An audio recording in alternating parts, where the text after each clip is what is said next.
Abooluganda, Yesu yeebazibwe. Amannya n'eddoboozi ndi Vincent Kasozi, omuweereza wa Mukama. Nkukulisaayo nnyo mu 2022. 2022 gwe mwaka ogwalangirirwamu revival. Obooluganda wano wentwalira akakisa kano okubuuza nti revival gwe wagitegeeranga ki era wagiraba otya? Wagiraba oba tewagiraba? Gwayagiraba Mukama yeebazibwe, ate gwe atagiraba watuteyo akadde n'ofumiitiriza nti lwaki tewagiraba? Abasajja abaludde embulokozi bagamba nti revival esobola okubeera ey'okusalirwa omusango oba ey'ebyengera, nga bwe twasuubira nti abantu bangi bagenda okuva mu mawanga yonna bajje mu Uganda wano balabe Katonda waffe omulamu gwe tusinza. Ekyo tuyinza okuba tetwakirabako mu buliwo, naye ate tukkirize nti abantu bangi balokose. Enjiri ebuuliddwa ku social media erokodde bangi, abantu bangi bawadde obujulizi nga balokose, naye era ne tulabamu n'okusalirwa omusango nga tulengera nti tuvudde mu COVID ate ne tudda mu Ebola. Owooluganda, nzize kubuulira kiki ekigenda okubaawo 2023. Eno audio osobola ogitereka oligiddamu n'ogiwuliriza ng'ebyo byenjogedde bituuseewo. 2023 Katonda akitende ku mutima gwange nti olutalo oluyinza obutabeera physical oba luyinza obeera physical, naye olutalo oluli mu spiritual realms. Olutalo luno lugenda kubaawo lutya? Tusooke tusome mu Numbers 26 verse 1. Oluvannyuma lwa kawumpuli, Mukama Katonda n'agamba Musa ne Eriyazaali mutabani wa Alooni kabona nti, bala omuwendo gw'abantu bonna abali mu kibiina ky'abaana ba Isirayiri, ng'obabala mu bika byabwe ne mu mayumba g'abakadde baabwe. Bala abasajja bonna abawezezza emyaka 20 n'okusingawo abakyasobola okutabaala mu ggye lya Isirayiri. Haleluya! Oluvannyuma lwa kawumpuli, oluvannyuma nga tumaze okuyita mu COVID-19, oluvannyuma nga tumaze okuyita mu Ebola, kati Mukama agamba nti tubale abantu abali mu kkanisa abasobola okulwana mu lutalo luno oluddako. Olutalo luno oluddako tugenda dulwana tutya? Olutalo luno oluddako tugenda dulwanisa na butuukirivu. Obutuukirivu obwo bugenda kuvaawa? Tugenda kusomako mu kitabo eky'amateeka 23 olunyiriri olw'omwenda. Olutalo luno olutuyitiddwamu tugenda kululwana tutya? Bw'onoogendanga okutabaala abalabe bo, weewalenga obutali bulongoofu mu lusiisira lwammwe. Wanaabangawo omusajja mu mmwe eyeeroteredde ekiro bw'atyo n'aba atali mulongoofu, anaafulumanga mu lusiisira n'abeera ebweru. Naye obudde bwe bunaawungeeranga, anaanaabanga n'amazzi. Enjuba bw'eneemalanga okugwa, anaayinzanga okukomawo mu lusiisira. Onootegekanga ekifo ebweru w'olusiisira ky'onoolagangamu okwetawuliza. Onoogendangayo n'ebyokukozesa. Onootwalanga ekifumu. Onoomalanga okwetawuluza, onoosimanga ekinnya n'oziikamu ebyo ebivudde mu ndaayo. Kubanga Mukama Katonda wo anaatambulanga naawe mu lusiisira lwo ng'akulabirira n'okuyamba okuwangula abalabe bammwe. N'olwekyo olusiisira lwo kirusaanira lubeerenga lutukuvu, Mukama alemenga kusangamu kintu kyonna ekitali kirongoofu mu ggwe ekimuleetera okukuvaako. Haleluya! Katonda atuyise mu lutalo, naye ng'olutalo tugenda tulwanisa na butuukirivu. Omuntu atali mutuukirivu mu kkanisa lwabeera nga yasinza okusula overnight, luno olutalo lwengenda okubuulira kati lugenda kumulema. Alina wayogedde n'agamba nti omusajja eyeerootoledde, that is wet dreams. Ebatusomesanga mu sayansi, naye ekyokulwanyisa Setaani kyali mu kuweesa mu 2023. Wenyweze. Okwerootolera kye ki? Amakanisa agasinga gakituumye erinnya nti eryakawunga. Bino byonna bukaba bwenzi. Ekyokulwanyisa ekyo kigolokose nnyo mu mwaka guno ogutandise. Bangi muyinza okumpakanya naye mugenda kukirabako. Bwe tutakka ku maviivi kusaba kwegayirira nakulekayo kibi kyonna ekiyinza okutuleetera okukwatibwa mu saddaaka ezirimu n'omukolebwa. Kati abantu bangi bali mu kufa buli kanaku accident zifa, kubanga omusambu ogujja ogw'obwenzi gwagala kujjira mu maanyi. Amagezi gakweyimirire okutegeera kukuyambe. Proverbs 24 verse 5 egamba ki? Muntu ow'amagezi aba n'obuyinza, n'omuntu alina okumanya yeeyongera amaanyi ge tuli mu kufuna kati. Ng'omaze okutegeera bino byonna, olina okubeera kati ng'omaze okwekwekingibwa n'amaanyi okuwangula olutalo luno bugolokose mu nsi ey'omwoyo.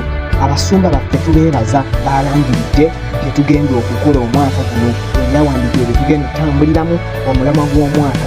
Naye mu nsi ey'omwoyo kiki ekiriyo? Mu nsi ey'omwoyo bo baweesa ki?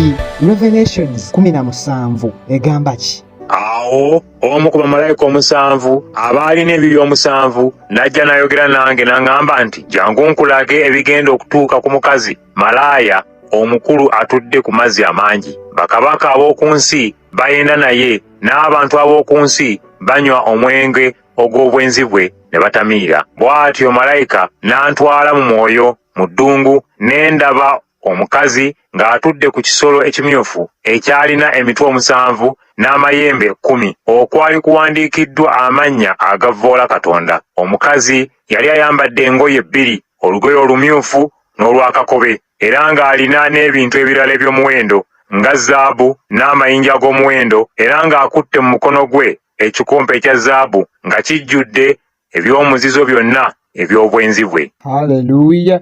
Nga kijjudde. Abooluganda, omwaka nkiddamu.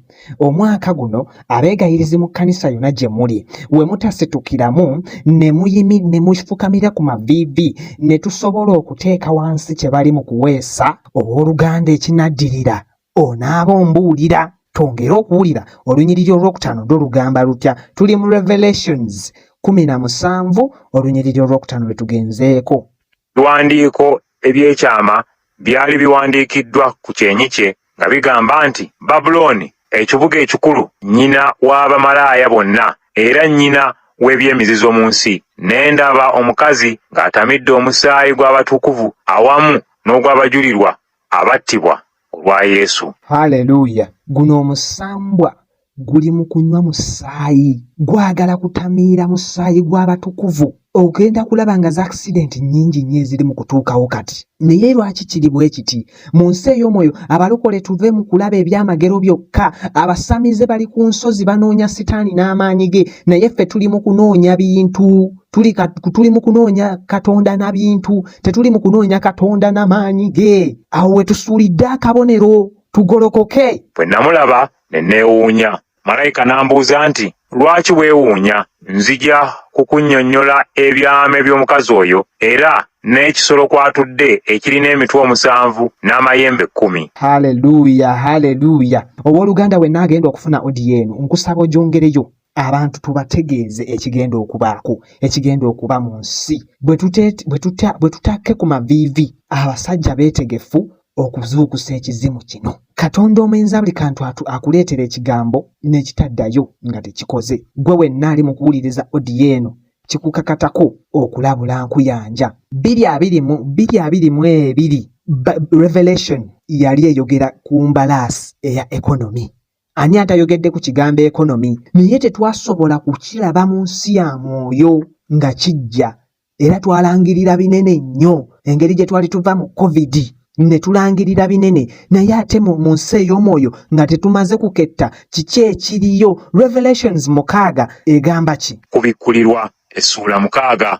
Awo ne ndaba omwana gw'endiga ng'abembulula akamu ku bubonero bw'envumbo, ne mpulira ekimu ku biramu 4 nga kyogera n'eddoboozi eryawulikika ng'okubwatuka nga kigamba nti, jangu. Ne ndaba era laba embalaasi enjeru ng'agyebagadde alina omutego ogulasa akasaale, n'aweebwa engule n'agenda ng'awangula, n'awangulira ddala.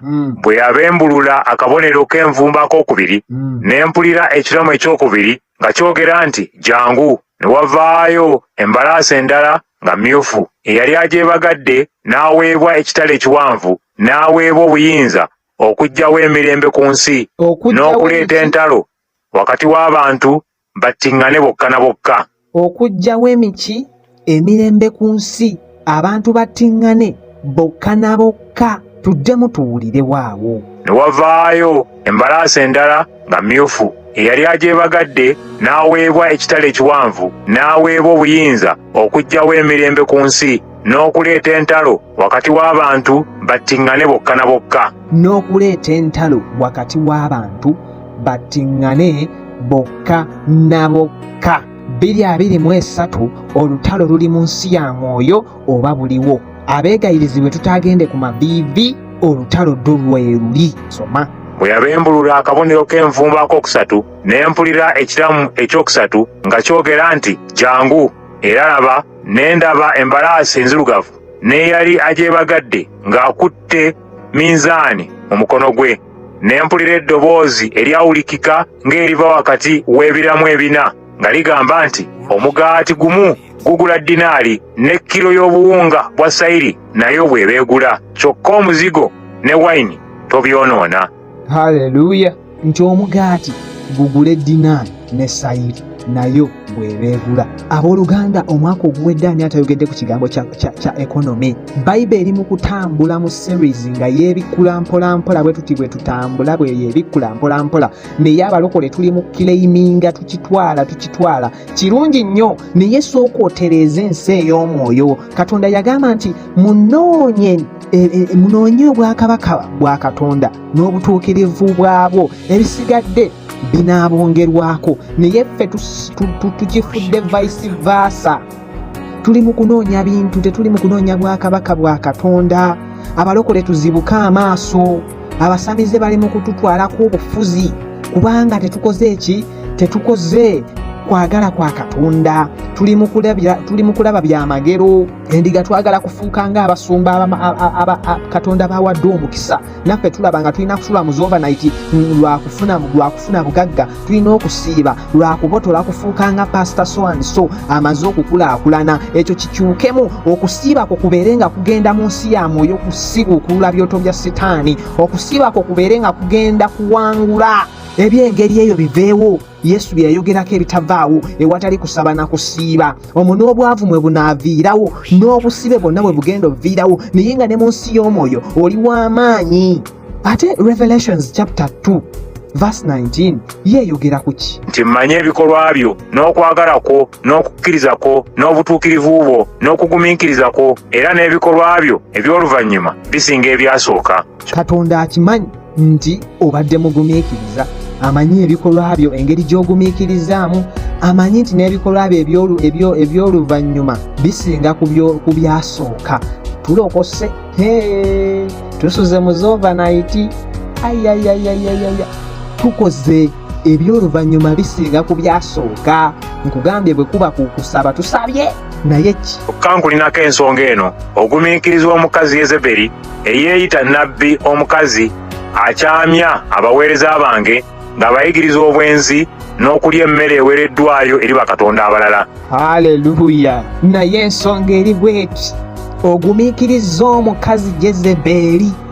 Tuddemu tuwulire waawo, ddamu usome waawo. Kyokka nkulinako ensonga eno, ogumiikiriza omukazi Yezeberi eyeeyita nnabbi omukazi akyamya abaweereza bange ng'abayigiriza obwenzi n'okulya emmere eweereddwayo eri bakatonda abalala. Haleluya. Omukazi ayigiriza abantu ba Katonda obwenzi. Bw'otunuulira amakanisa kati, ennyambala yonna yayonoonese. Tugumiikiriza omukazi ayigiriza abatuukirivu obwenzi. Bw'otunuulira bannange 2023 twesibe 2. Bwe tutasaba, bwe tutasiiba na kigendererwa kya kunoonya maanyi ga Katonda, ng'ekisibo tukidediketinze kufuna bufumbo, noga kansiibire omwami ajje kansiibire kino, ebyo bisobola okukola ng'ekisibo kyo kidediketinze kunoonya maanyi ga Katonda, mukono gwa Katonda kukomako. Genda osome mu Isaaya 5:8 kusiiba ki Katonda kwayagala. Haleluya. Mbadde Kasozi Vincent, omuweereza wa Mukama akonkuumire.